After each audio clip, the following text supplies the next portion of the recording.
Welcome to qnawire. Let m1, small m1, be the mass of the object that is originally moving, and v1 initial, its initial velocity before the collision. v1f be the velocity after the collision. Let m2 is capital M, be the mass of the object that is originally at the rest, and v2f be the velocity after the collision.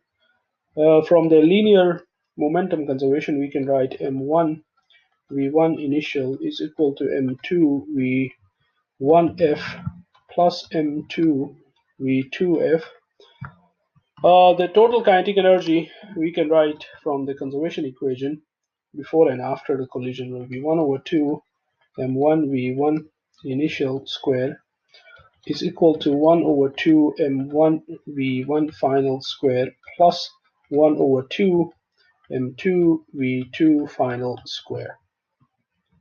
Solving for v1f and v2f, we obtained v1f to be m1 minus m2 divided by m1 plus m2 times the v1 initial, where v2f is equal to 2 m1 divided by m1 plus m2 v1 initial.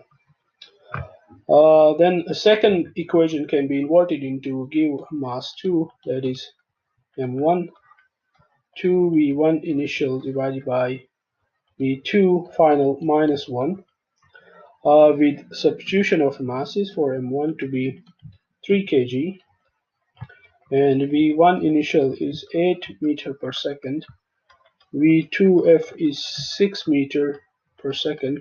The above equation leads to m2, which is a capital M. Then substituting values, 3 into 2 times of 8 divided by 6 minus 1, this gives us 5 kg.